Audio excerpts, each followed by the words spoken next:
Hello students. ये lecture series बहुत ज्यादा इंपॉर्टेंट लेक्चर सीरीज है, specially for students of 11th and 12th and more specially उन बच्चों के लिए जो आईआईटी जेई या नीट का एग्जाम क्रैक करना चाहते हैं। Applying calculus to physics in faster and easier way, answer in 2 steps. मैं आपको सिखाऊंगा कि कैलकुलस को फिजिक्स में कैसे अप्लाई करना है और 2 स्टेप में आंसर निकाल लेना, जस्ट इन 2 स्टेप। सारे प्रकार के आज का लेक्चर तो बेसिकली इंट्रोडक्टरी लेक्चर है, लेकिन इसको देखें जरूर। इसी के अंदर हम मेन थीम, इसी के अंदर मेन एप्लीकेशन पार्ट को हम कवर करेंगे। इसके बाद mechanics, optics, SHM, waves, heat and thermodynamics, electromagnetism, modern physics, सब जगह जितने प्रकार के क्वेश्चन हैं जिसमें कैलकुलस लगती है, वो सारे अलग अलग वीडियो में मैं कवर करूंगा, स्टार्टिंग फ्रॉम मैकेनिक्स। आज का लेक्चर इंट्रोडक्टरी लेक्चर है, बहुत इंपॉर्टेंट लेक्चर है, ध्यान सुनना है। क्योंकि अगर आपने इस लेक्चर को ध्यान से सुना तो आप एक्सपर्ट बन जाएंगे कैलकुलस को फिजिक्स के किसी भी प्रॉब्लम में अप्लाई करने में, और सिर्फ 2 स्टेप में आंसर निकालने में, ओनली 2 स्टेप्स। इससे पहले कि अपन शुरू करें, इससे पहले कि अपन एप्लीकेशन शुरू करें, सबसे पहले अपन को कैलकुलस को जानना है। मैं जानता हूं आप बोलेंगे सर कैलकुलस तो पता ही है, मैथ्स की एक ब्रांच है, उसके अंदर भयंकर कैलकुलेशन होती है, दिमाग की दही हो जाती है। हमको अब कैलकुलस को देखना है from the point of view of application to physics.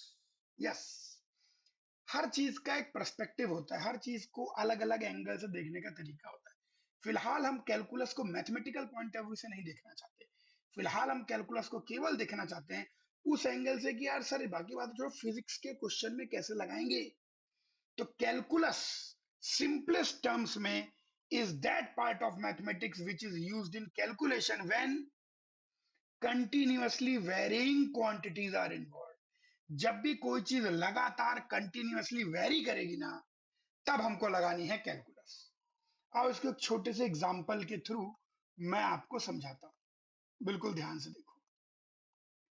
Consider करो एक रॉड है ना, क्यूबॉइड काइंड ऑफ रॉड है ऐसे। ड्राइंग जो है मेरी बहुत ज्यादा अच्छी है।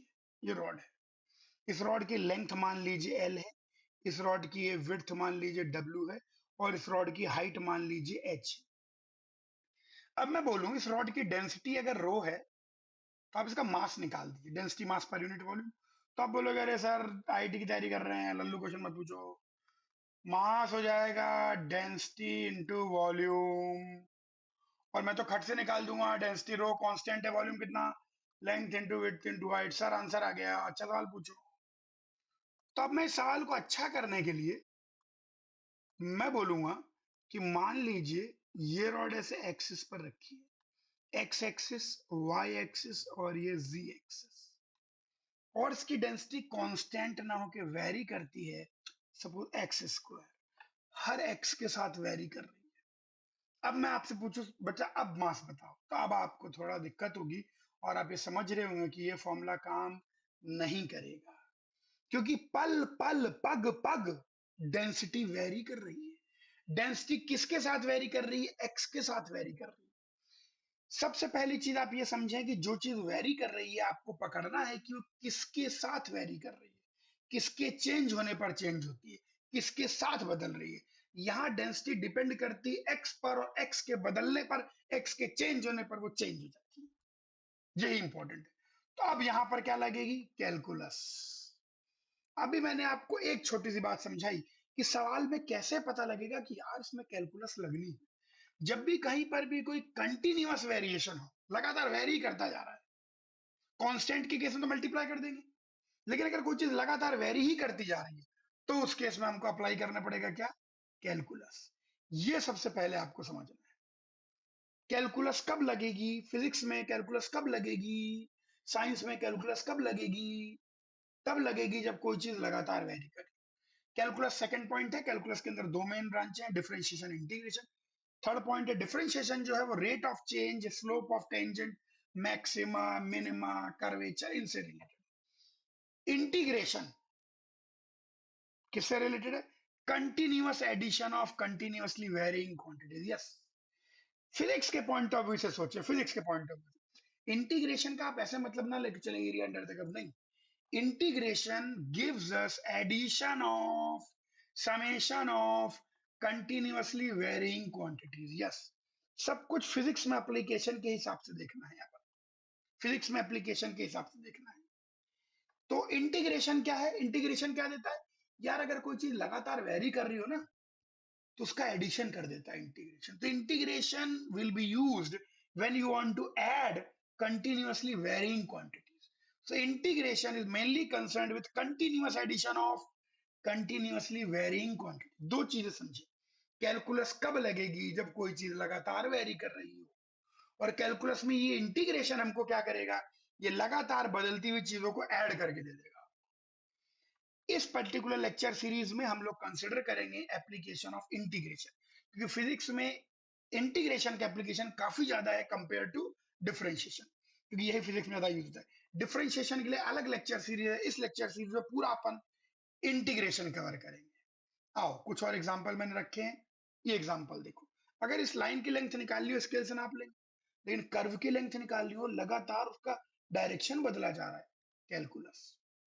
रॉड का मास निकालना हो, uniform density, density into volume, लेकिन अगर यही रॉड का डेंसिटी वेरी करने लग जाए, तो फिर उस केस में फिर लगेगी कैलकुलस।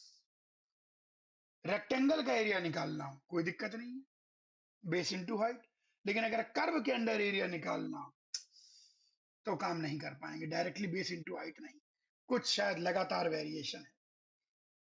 तो छोटा सा कंक्लूजन हम इस बात पर पहुंचे हैं कि जब भी क्वांटिटीज लगातार वेरी करेगी, तो डायरेक्ट एडिशन और मल्टीप्लीकेशन से आंसर नहीं आएगा, और ये उनको लगातार जोड़ना पड़ेगा, उनको जोड़ के आंसर आएगा, और वहीं पर अप्लाई होगा कैलकुलस का इंटीग्रेशन।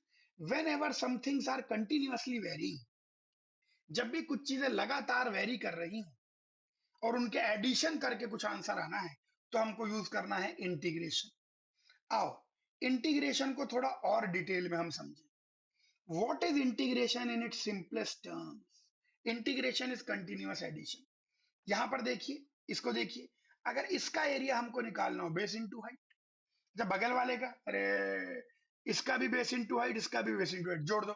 उसके बगल वाले का, तीनों का बेस इनटू हाइट करके जोड़ दो। उसके बगल वाले का, ए भाई हर एक का बेस इनटू हाइट करके जोड़ दो। बस यही एडिशन, यही हरकत हम यहां पर भी करने वाले हैं, बेस इनटू हाइट करके जोड़ेंगे। तो what we will do with continuous variation? Integration, variation, integration, continuous variation, integration. Okay, अब इंट्रोड्यूसिंग डीएक्स। अब सबसे पहले आपकी मुलाकात इस डीएक्स से करवाते हैं। देखो, जैसे कोई भी लेंथ है एक्स, एक्स डिनोट सम लेंथ, किसी भी वेरिएबल के पहले डी लग जाता है तो उसका मतलब होता है infinitesimally small x, very very small x, dx. कहीं डी वी लगा है, very very small v, very very very very small, d डब्ल्यू लगा है, वेरी वेरी स्मॉल, डीएम लगा है, वेरी वेरी स्मॉल। कितना स्मॉल है मैं आपको हल्का सा अंदाजा बताता हूँ। एटम सोच सकते हैं, साइंस के स्टूडेंट तो सोच ही सकते हैं। एटम, एटम का 98% वॉल्यूम खाली है, सारी चीजें न्यूक्लियस में है। न्यूक्लियस का भी आधा जो दूरी है वो डीएक्स हो जाता है, इतना छोटा। इसको कहते हैं इन्फिनिटिस्मली स्मॉल। जिस वेरिएबल के पहले डी लग जाएगा, यानी वो कितना छोटा है यार, एटम के न्यूक्लियस के साइज का आधा, इतना छोटा है। यस, आप बहुत छोटा, डीएम मास वाला एम मास है, तो डीएम मतलब बहुत छोटा मास, इन्फिनिटिस्मली स्मॉल मास। मान लो डब्ल्यू वेट है, तो इन्फिनिटिस्मली स्मॉल वेट।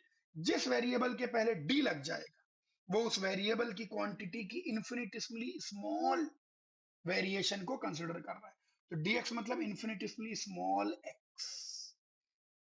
अब आइए बात करते हैं कैसे लगाना है, दो स्टेप ये मैं समझाता हूं। हम वेरी स्मॉल लेंथ dx लेंगे अलोंग द वेरिएशन, जिसके अलोंग वेरिएशन हो रहा है, जिसके अलोंग क्वांटिटी वेरी कर रही है, उस अलोंग लेंगे dx। कहां लेंगे dx? At a distance x from start of variation. Yes, यदि यहां पर ये वेरी कर रहा था, तो हम क्या करेंगे, यहां से x दूरी पर एक छोटा सा dx ले लेंगे। जहां से आपको कैलकुलेशन करनी है, या जहां से वेरिएशन शुरू हो रहा है, उस वेरिएशन से x दूरी पर एक छोटी सी स्टेप लेंगे dx। उस वेरिएशन से x दूरी पर एक छोटी सी स्टेप लेंगे dx, उस वेरिएशन से x दूरी पर एक छोटी सी स्टेप लेंगे dx। ओके, ले लिया आपने, ये हो गया पहला। दूसरा, इस लेंथ dx में कुछ भी वेरी नहीं करता, सब कांस्टेंट है। हम चूंकि खेल ही कांस्टेंट से सकते हैं, तो इस dx के अंदर ये जो छोटा सा dx आपने लिया, इस dx में सब कांस्टेंट है, all is constant in dx, यही समझना। अब सवाल पूछा सर ये कांस्टेंट है पर किसके बराबर है? यही जो x पर वैल्यू है ये उसी के बराबर है। इन dx all values are same as at point x। Yes, आइए रंग बदल के इसको थोड़ा डिटेल में समझा दूं मैं। जैसे आपको मैं पूछूं इस पूरे dx में डेंसिटी कितनी है, तो आप बोलोगे इस पूरे dx में डेंसिटी x स्क्वायर है। मैं बोलूंगा क्या dx में डेंसिटी वेरी कर रही है? आप बोलोगे नहीं, कोई वेरी नहीं कर रही, डेंसिटी वेरी बिल्कुल नहीं कर रही, कोई वेरिएशन नहीं। यही खास बात है, dx के अंदर कुछ वेरी नहीं करेगा, और इस dx में हर चीज की वैल्यू वही होगी जो x पर है, वही चीज और विदाउट वेरिएशन। इस बात को पकड़ लीजिए, जिसके अलोंग वेरिएशन हो रहा है, जिसके बदलने पर चीजें वेरी कर रही हैं, बदल रही हैं, उसके अलोंग x दूरी पर एक छोटा सा एलिमेंट dx लेंगे। इस dx में सब कुछ कांस्टेंट है, इस dx में सब कुछ कांस्टेंट है, सब। और वो कांस्टेंट की वैल्यू क्या है? वही जो इस x पर है। अब ये हो गया हमारा पूरा स्टेप वन। तो ये जो यहाँ लिखा हुआ है स्टेप वन लिखा, उसके बाद कैलकुलेशन करेंगे, वो मैं समझाऊंगा, वही स्टेप टू है। तो स्टेप वन, आइए इसी क्वेश्चन को हम लेते हैं, इसी क्वेश्चन को करते हैं मिलके, ठीक है, और इस क्वेश्चन के जरिए हम सारी चीजें समझेंगे। कंसिडर करिए एक्स वाई जी, कंसिडर करिए एक, रंग बदल लेते हैं, एक छोटा सा रॉड रखा हुआ है। Consider a small rod like this. मान लीजिए x इक्वल टू 0 से x इक्वल टू 3 तक रखा हुआ, और इस रॉड की जो डेंसिटी है x के साथ वेरी करती है। चलो थोड़ा डिफिकल्ट कुछ ले लेते हैं, डिफिकल्ट तो क्या, सारी लल्लू है। मान लो 3x² + 2 ऐसे वेरी करती है। At a distance x the density is this. अब हमको इसका मास निकालना है, तो अब हम क्या करेंगे, मेथड हमारा सेट है, दो स्टेप में आंसर आएगा, दो स्टेप में। स्टेप वन, x दूरी पर एक छोटा सा एलिमेंट dx ले लीजिए। अब इस dx में सब कुछ, इस dx में सब कुछ कांस्टेंट होगा। तो इस dx के, इस छोटे से dx का अगर मैं मास लिखना चाहूं तो कितना हो जाएगा, dm। उस छोटे dx के लिए आप कुछ भी लिखते हैं ना, उस छोटे dx के लिए आप कुछ भी लिखते हैं तो उसको डीएम डी करके लिखेंगे कि dx छोटा सा इन्फिनिटिसिमली स्मॉल, तो इससे कनेक्टेड चीजें में इन्फिनिटिसिमली स्मॉल, तो डीएम। ध्यान रखें, वॉल्यूम होगा तो डीवी, मास होगा तो डीएम, लेंथ होगा तो डीएल, एरिया होगा तो डी, डी लगा के लिखना है। D indicate that the calculation is being done for a very small element. भैया इसका मास कितना आएगा, डेंसिटी इनटू वॉल्यूम। मान लेते हैं ये साइड जो है इसका सरफेस एरिया ए है, तो कांस्टेंट है, तो बदल लिया, तो डीएम हो जाएगा भाई इस छोटी सी जगह का वॉल्यूम कितना है, area into height A dx, area into length dx, dx एक छोटी सी लेंथ है, और डेंसिटी कितनी है, कांस्टेंट है, कितनी है, 3x² + 2, यही डेंसिटी है। तो यहां पर हमने डीएम लिख लिया, ए एरिया 3x² + 2 dx। ये हो गया equation one, step one complete. Step one में कुछ नहीं करना है, अलोंग द वेरिएशन, जिसके अलोंग वेरिएशन हो रहा है उसके अलोंग x दूरी पर एक छोटा सा एलिमेंट dx लेंगे और वहां पर लिख देंगे। कैसे लिख पाएंगे, इसलिए लिख पाएंगे कि उस dx में कुछ भी वेरी नहीं कर रहा, उस dx में सब कुछ कांस्टेंट है। लिख दिया, स्टेप वन खत्म। अब स्टेप टू, स्टेप टू को ध्यान समझना है। अब आप करेंगे apply integration on both sides with connected limits हैं। लिमिट्स तो सुना था, कनेक्टेड लिमिट क्या है समझाता हूं, ध्यान सुनना। यह है इंटीग्रेशन का साइन। इस लेक्चर सीरीज के लिए हल्की इंटीग्रेशन आपको आनी चाहिए, बहुत भारी चौड़ी नहीं, क्योंकि मैथमेटिक्स का इंटीग्रेशन नहीं पढ़ रहे, हम एप्लीकेशन पढ़ रहे हैं। यह इंटीग्रेशन का साइन, यहां पर होती है लोअर लिमिट, कहां से शुरू किया कहां तक जाओगे, और ये होती है अपर लिमिट। यस, अब हमारे पास इक्वेशन 1 है, ध्यान से सुनना है। ये इक्वेशन 1 है, इसके अंदर दोनों और इंटीग्रेशन का साइन लगाएं और लिमिट्स रखें।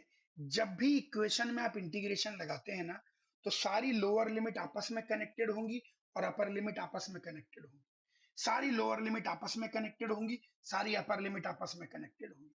यानी यहां पर लोअर लिमिट और यहां पर लोअर लिमिट आपस में कनेक्टेड होंगी, और यहां अपर लिमिट आपस में कनेक्टेड होगी, इसीलिए लिखा है कनेक्टेड लिमिट्स। अब सवाल उठता सर लिमिट किसकी रखनी। बचपन में कहावत पढ़ते थे, जिसकी लाठी उसकी भैंस, तो सुना ही होगा। तो डी को लाठी की तरह समझे, जिस वेरिएबल के पास होगा डी उसी वेरिएबल की लिमिट डालेंगे। यानी यहां पर जो दोनों लिमिटें हैं वो वेरिएबल एक्स की होंगी, और यहां पर जो दोनों लिमिटें हैं वो वेरिएबल एम की होंगी। ये समझना है। लिमिट्स कनेक्टेड डाली है, लोअर लिमिट आपस में कनेक्टेड होंगी, अभी बताऊंगा। अपर लिमिट आपस में कनेक्टेड होगी, किसकी लिमिट, जिसकी लाठी उसकी भैंस। यानी जिस वेरिएबल के पास डी है उस वेरिएबल के वेरिएशन की लिमिट डालेंगे। आइए अब यहां लिमिट्स डाल के देखते हैं। इसको ये थोड़ा हटा देते हैं। यस, अब सुनना है ध्यान से, रंग बदल लेते हैं। ये लीजिए, तो भाई x कहां से कहां वेरी कर रहा है, x 0 से 3 वेरी कर रहा है। जो x तो यहां रखेंगे 0 से 3। अब ये बिल्कुल कनेक्टेड होंगी, अगर कनेक्टेड नहीं रखेंगे तो अटक जाएंगे। ये लिमिट आपस में कनेक्ट करेगी। x इक्वल टू 0 पर मास कितना है, 0, क्योंकि 0 पर तो रॉड शुरू ही नहीं हुई, 0 पर तो कोई मास ही नहीं। x इक्वल टू 3 पर मास कितना नहीं पता, वही तो निकालना है। जो चीज नहीं पता होगी उसको वेरिएबल m मान ले। ये कनेक्टेड होनी चाहिए। 3 पर 0 पर मास कितना है, 0, और 3 पर वी गेट द कंप्लीट मास। दो चीजें समझनी है। इंटीग्रेशन जब भी हम लगाएंगे फिजिक्स में, विद लिमिट्स लगाएंगे। लिमिट्स किसकी होंगी, जिस वेरिएबल के पास डी होगा उसकी लिमिट डालेंगी, और कैसे डालेंगी, कनेक्टेड लिमिट डालेंगी। बस ये हो गया 2। इसके बाद मैं क्लास में बच्चों को बोलता हूं आइए जी, अरे आपको नहीं बुला रहा हूं, आइए जी का मतलब है इंटीग्रेट एंड गेट। हो गया, सिंपल, खत्म दोस्त। मैं इंटीग्रेशन भी करूंगा, टेंशन नहीं लेने। बहुत ही आसान है, जिसके अलोंग वेरिएशन हो रहा है उसके अलोंग x दूरी पर एक छोटा सा एलिमेंट dx ले लीजिए, dx लेंथ ले लीजिए। उस लेंथ में जो भी कुछ होगा सब कांस्टेंट होगा, और उस कांस्टेंट की वैल्यू क्या होगी, वही जो x पर है। उस कांस्टेंट की वैल्यू क्या होगी, वही जो x पर है। यस, अब आप कांस्टेंट हो चुका, आप कोई वेरिएशन नहीं, खट से इक्वेशन लिख दीजिए। ये आपकी इक्वेशन 1 हो गई। और जब भी dx में कुछ भी लिखते हैं उसको d लगा के लिखते हैं। इन्फिनिटिसिमली स्मॉल x है तो उसमें इन्फिनिटिसिमली स्मॉल मास होगा, इन्फिनिटिसिमली स्मॉल वॉल्यूम होगा, इन्फिनिटिसिमली स्मॉल एरिया होगा, सब छोटा हो जाएगा। लिख दिया आपने। अब सेकंड आता है, दोनों और इंटीग्रेशन का साइन लगाइए। लेकिन इंटीग्रेशन के साइन में दो चीजें ध्यान रखनी है। पहला, लिमिट्स किसकी डलेंगी, उस वेरिएबल की डलेंगी जिसके पास डी है, और दूसरा कनेक्टेड लिमिट्स डलेंगी। जैसे आपने लिमिट डाल दिया बस कहानी खत्म हो गया, बस इतना ही करना होता है। हो गया, इंटीग्रेट कर लीजिए। आइए जी, हम किसको बुला रहे हैं, आंसर को बुला रहे हैं कि आ जाओ आ जाओ, तुम्हारे लिए तैयारी कर ली है हमने, चलो इसको इंटीग्रेट कर लें। अलग रंग से इंटीग्रेट करेंगे, बहुत रंग है इसमें, चलो ब्लू रंग से इंटीग्रेट करते हैं आज। अब डीएम का, अब मुझे उम्मीद है हल्की इंटीग्रेशन आती होगी, इंटीग्रेशन अलग सीरीज है। डीएम का इंटीग्रेशन एम आ जाएगा, लिमिट्स कहां से कहां, 0 से। और इसका इंटीग्रेशन भाई एक्स स्क्वायर का इंटीग्रेशन एक्स क्यूब बाई 3, इसका इंटीग्रेशन 2x, कहां से कहां, 0 से 3, 3 3 काट दीजिए। यहां पर लिमिट रखेंगे m जो हमको कैलकुलेट करना था, अपर लिमिट रखिए a इंटू 3 का cube plus 2 into 3, lower limit 0 रखेंगे तो -0 आ गया आंसर। 2 स्टेप के बाद फिजिक्स खत्म हो जाती है। फिजिक्स के अंदर कैलकुलस का या इंटीग्रेशन का एप्लीकेशन भी हो जाता है। केवल क्या बचती है? कैलकुलेशन। किसी भी सवाल का आखिरी जवाब कैलकुलेशन, ये ध्यान रखना है। कैलकुलेशन, केवल क्या बचेगी? कैलकुलेशन बचेगी। आगे आंसर। तो in just 2 steps you can apply integration और calculus to any question in physics. आइए आगे देखिए थोड़ा सा। अब जो यहां पर आके इंट्रोडक्टरी वीडियो पूरा ओवर होता है, अब हम फिजिक्स के अंदर अप्लाई करेंगे। इसके बाद के वीडियोस, बहुत सारे वीडियो हैं, एक एक एप्लीकेशन को करके पूरा फ्लूइड्स के अंदर, मैकेनिक्स के अंदर, रोटेशनल के अंदर, इलेक्ट्रोस्टैटिक के अंदर, ऑसिलेशन, एसएचएम, वेव, ऑप्टिक्स, सब जगह जहां जहां इंटीग्रेशन आ रहा है वहां सब जगह एक एक अलग अलग वीडियो बना हुआ है। आप अपने हिसाब से जहां अटक रहे हैं वहां का वीडियो देखें। वैसे मैं कहूंगा शुरू से देखें, एक्चुअली उससे क्या रहता है, धीरे धीरे धीरे धीरे एप्लीकेशन डेवलप